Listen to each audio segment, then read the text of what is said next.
मैं जब भी सौराष्ट्र आता हूं, यहां से एक नई ऊर्जा लेकर जाता हूं। सौराष्ट्र की ये धरती संकल्प से सिद्धि की बहुत बड़ी प्रेरणा है। आज सौराष्ट्र का विकास देखकर किसी को भी एहसास पहले कभी नहीं होगा कि पहले यहां जीवन कितना कठिन हुआ करता था। हमने तो वो दिन भी देखे हैं जब सौराष्ट्र का हर परिवार, हर किसान बूंद बूंद पानी के लिए तरसता था। यहां से लोग पलायन करके दूर दूर पैदल चले जाते थे। जब मैं कहता था कि जिन नदियों में साल भर पानी रहता है, वहां से पानी उठाकर सौराष्ट्र और कच्छ में लाया जाएगा, तो ये कांग्रेस के लोग मेरी मजाक उड़ाते थे। लेकिन आज सौनी ये एक ऐसी योजना है जिसने सौराष्ट्र का भाग्य बदल दिया है। इस योजना के तहत 1300 किलोमीटर से अधिक की पाइपलाइन बिछाई गई है।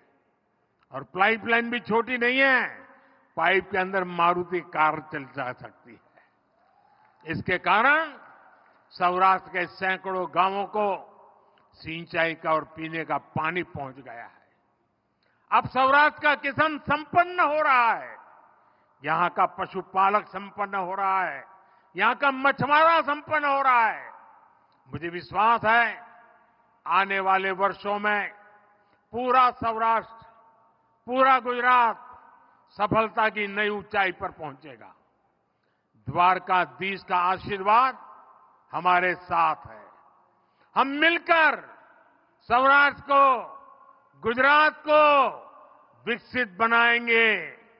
गुजरात विकसित होगा, भारत विकसित होगा। देवभूमि द्वारिका में भगवान कृष्ण द्वारिकाधीश के रूप में विराजते हैं। यहां जो कुछ भी होता है वो द्वारिकाधीश की इच्छा से ही होता है। आज सुबह मुझे मंदिर में दर्शन का, पूजन का सौभाग्य मिला। द्वारिका के लिए कहा जाता है कि ये 4 धाम और सप्तपुरी दोनों का हिस्सा है। यहां आदि शंकराचार्य जी ने 4 पीठों में से एक शारदा पीठ की स्थापना की। यहां नागेश्वर ज्योतिर्लिंग है, रुक्मिणी देवी मंदिर है, आस्था के ऐसे अनेक केंद्र हैं। और मुझे बीते दिनों देश काज करते करते देव काज के निमित्त देश के अनेक तीर्थों की यात्रा का सौभाग्य मिला है। आज द्वारिका धाम में भी उसी दिव्यता को अनुभव कर रहा हूं। आज सुबह ही मुझे ऐसा एक और अनुभव हुआ। मैंने वो पल बिताए जो जीवन भर मेरे साथ रहने वाले हैं। मैंने गहरे समुद्र के भीतर जाकर प्राचीन द्वारिका जी के दर्शन किए।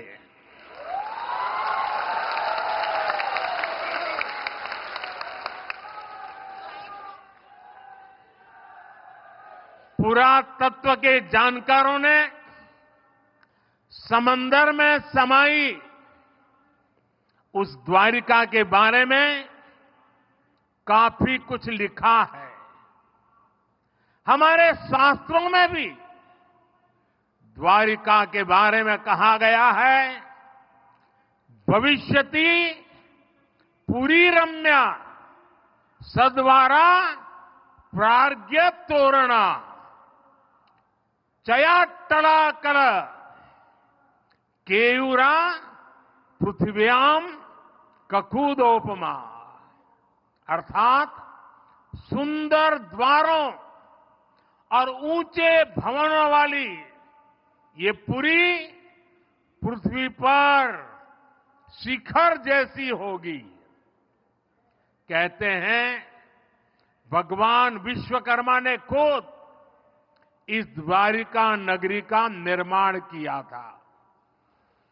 द्वारका नगरी भारत में श्रेष्ठ नगर, उसका आयोजन, उसका विकास का एक उत्तम उदाहरण था। आज जब मैं गहरे समुद्र के भीतर द्वारिका जी के दर्शन कर रहा था तो मैं पुरातन वही भव्यता, वही दिव्यता मनोमन अनुभव कर रहा था। मैंने वहां भगवान श्री कृष्ण को, द्वारकाधीश को प्रणाम किया, उन्हें नमन किया।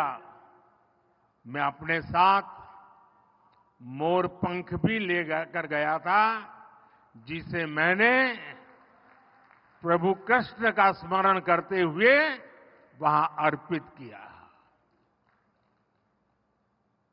मेरे लिए कई वर्षों से, जब मैंने पुरातत्वविदों से ये जाना था तो एक बहुत बड़ी जिज्ञासा थी।